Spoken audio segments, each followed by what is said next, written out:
పాపారావు గారు నమస్కారం అండి. ఏంటి అంటే బీజేపీ ఒక్కొక్క రాష్ట్రానికి ఒక్కొక్క విధానాన్ని అవలంబిస్తుందనుకోవచ్చా? లేకపోతే 2026 ఎన్నికలను దృష్టిలో పెట్టుకొని ఈ యొక్క స్లోగన్ అందుకుందా? త్రిభాషా విధానాన్ని అమలు చేస్తేనే రావాల్సినట్టు కేంద్రం నుంచి రావాల్సినటువంటి 2152 కోట్ల రూపాయలు విడుదల చేస్తామని చెప్పేసి సాక్షాత్తు కేంద్ర విద్యాశాఖ మంత్రి ధర్మేంద్ర ప్రధానే వ్యాఖ్యానించడం, మరోపక్క మోదీ గెటౌట్ అనే నినాదం అక్కడ డిఎంకే పిలుపునిచ్చింది. ఆ నిదానం గనక వెనక్కి తీసుకోకపోతే స్టాలిన్ గెటౌట్ అనే నినాదాన్ని మేము తీసుకుంటామని చెప్పేసి బీజేపీ కూడా కౌంటర్ ఇచ్చింది. ఏ విధంగా చూడొచ్చు అంటారు పాపారావు గారు? సార్, ఇక్కడ మీరు ఒక్కో రాష్ట్రానికి ఒక విధానం అనుసరిస్తుందా అనేది అడిగారు. అవును, విధానం కాదు, ఒక్కొక్క ఎత్తుగడ. అవును, రాష్ట్రానికి ఒక ఎత్తుగడ, రాష్ట్రానికి ఒక ముఖాన్ని ముందు పెట్టుకొని ఆ రాష్ట్రంలో స్థానికంగా ఉన్నటువంటి వాళ్ళని ఎవరినో ముందు పెట్టుకొని తద్వారా ఆ రాష్ట్రంలో ట్రోజన్ హార్స్ ప్రయాణం. అంటే ట్రోజన్ హార్స్ అనేది మీకు చరిత్రలో తెలుసుంటుంది. ఒక గోడని దాటి కోటలో ప్రవేశించడానికి మరొక దారి లేక ఒక చెక్క గుర్రం తయారు చేసి దానిలో తన సైనికుల్ని పెట్టి నిండా నింపి దాని సైనికుల్ని ఆయుధాలతో పెట్టి ఆ చెక్క గుర్రాన్ని మొత్తం మీద ఆ కోట లోపలికి ప్రవేశపెట్టారు.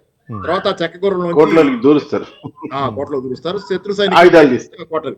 అట్లాగే ఏంటంటే ఇట్లా ట్రోజన్ హార్సులుగా పనిచేస్తున్న వాళ్ళు బీజేపీకి అనేక మంది ఉన్నారు. ఇంకో రకంగా చెప్పాలంటే అసలు దారుణంగానే ఉంటుంది ఎగ్జాంపుల్. కానీ హిట్లర్ సైన్యాలు ప్రపంచం మీద దాడి చేస్తున్నప్పుడు, అంటే ఎగ్జాక్ట్ గా పోల్చడం ఉద్దేశం కాదు, ఉదాహరణ ఎట్లా ఉంటున్నారు ఆ రాష్ట్రాల్లో కొంతమంది అనేది. క్విజ్లింగ్ అనే ఆయన ఉన్నాడు నార్వేలో క్విజ్లింగ్ అనే ఆయన తన దేశానికి వ్యతిరేకంగా విదేశీ సైన్యమైనటువంటి జర్మనీ సైన్యంతో చేతులు కలిపి తన దేశానికి వ్యతిరేకంగా ఆ దేశంలో విదేశీ సైన్యం సహాయంతో దేశానికి నాయకుడు అయ్యాడు. ఇట్లాంటి పరిణామాలు కొంచెం దురదృష్టకరం. అట్లాంటివి జరగకూడదు. ఎందుకంటే స్వతహాగా ప్రజల నుంచి ఎదిగిన నాయకత్వం రావాలి తప్పితే అక్కడ త్వరబడి లేకపోతే అక్కడ రకరకాలైనటువంటి ఎత్తుగడులు కుట్రలతో నాయకత్వాన్ని తయారు చేసుకునే ప్రయత్నాలు ఎప్పటికీ నిలబడే కాదు, ఉండేవి కాదు, పోయాయి. తర్వాత రెండోది నేను ఒకటి చెబుతున్నా. ఇప్పుడు ఈ సమస్య ఎక్కడి నుంచి వచ్చింది? ఇప్పుడు ప్రస్తుతం హిందీ గురించి వచ్చింది. హిందీకి నేను ఎట్టి పరిస్థితిలో వ్యతిరేకం కాదు. ఎందుకంటే మా అమ్మ మా మదరు తెలుగు టీచర్ హై స్కూల్లో. అలాగే హిందీ పండిట్ కూడా. దక్షిణ భారత ప్రచార సభ తాలూకు ప్రవీణ ప్రచారకు పూర్తి చేసి హిందీ పండిట్. హిందీ చెప్పేవాళ్ళు ఇంట్లో పిల్లలకి, హిందీ ట్యూషన్లు చెప్పేవాళ్ళు. నేను కూడా ఆమె దగ్గర చదువుకున్నాను హిందీ. నేను రాష్ట్ర భాష దాకే చదువుకున్నా. కాకపోతే అందుకని నేనేమి హిందీకి వ్యతిరేకం కాదు. హిందీ భాష పట్ల నాకు ఒకప్పుడు బాగా అభిమానంగా ఉండేది.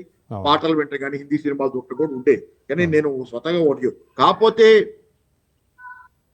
ఎవరి మీద ఏది రుద్దకూడదు. అవును, బలవంతంగా.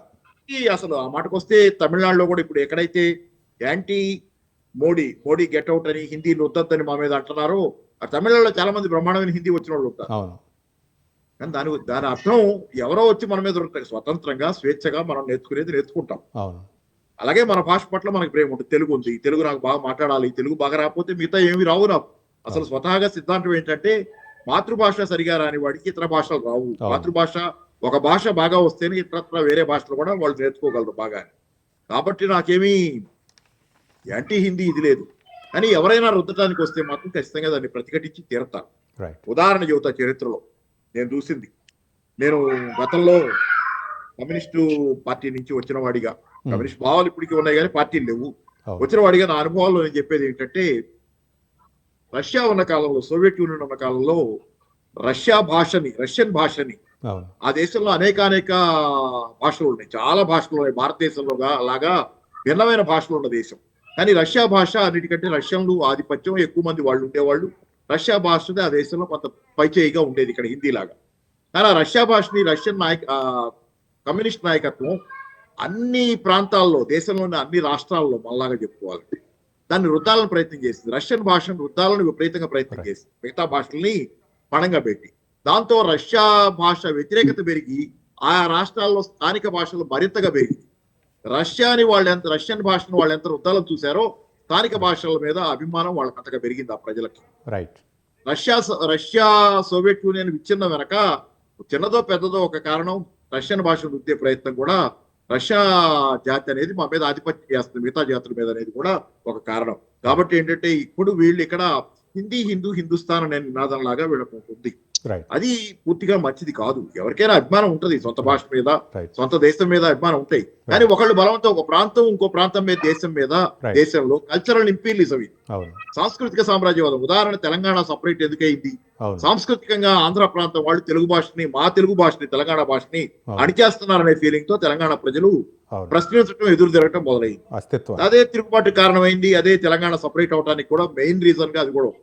రైట్ కాబట్టి ఆ తర్వాత మీరు మార్పులు కూడా చూస్తున్నారు. తెలంగాణ భాషకు వచ్చిన గౌరవం తెలంగాణ సపరేట్ అయిన తర్వాత. రైట్ కాబట్టి ఇట్లాంటి పరిస్థితులు ఈ దేశంలో రాకూడదు. రైట్ దక్షిణాది ఉత్తరాది ప్రాంతాల మధ్య హిందీ అనేది ఒక చిచ్చుగా మారకూడదు అని కోరుకుంటున్న వాడిగా, హిందీ భాష అమలు జరపకపోతే ద్విభాషా సిద్ధాంతం ఏదో పెట్టి దానికి ఒక పేరు పెట్టి రైట్ మేము నిధులు ఇవ్వమని మాట్లాడే మాట, రైట్ అది ఖచ్చితంగా సామ్రాజ్యవాద వైఖరికి మాత్రమే తార్కాణం.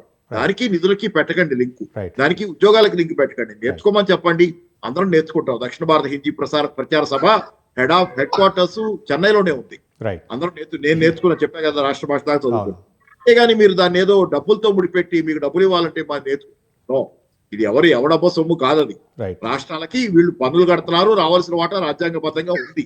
రైట్ దానిలో కూడా ఇందా మిత్రులు పవన్ గారు చెప్పారు ఎవరికి ఎంత వాటా వస్తుంది, ఏ రకంగా దక్షిణాది రాష్ట్రాలు ఎక్కువ పన్నులు కట్టి తక్కువ తీసుకుంటున్నాయి, ఎక్కువ ఇస్తున్నారు, తక్కువ తీసుకుంటున్న పరిస్థితి ఉంది. సరే, అది రాజ్యాంగబద్ధంగా జరగచ్చు, దాన్ని కొంత న్యాయబద్ధంగా మార్చుకోవాల్సిన అవసరం ఉంది. రాజ్యాంగబద్ధంగా చేయటం లేదని చెప్పటంలా, దానికి ఏదో రూల్స్ అండ్ రెగ్యులేషన్స్ ఉన్నాయి, దాని ప్రకారమే చేస్తున్నామని చెబుతున్నారు.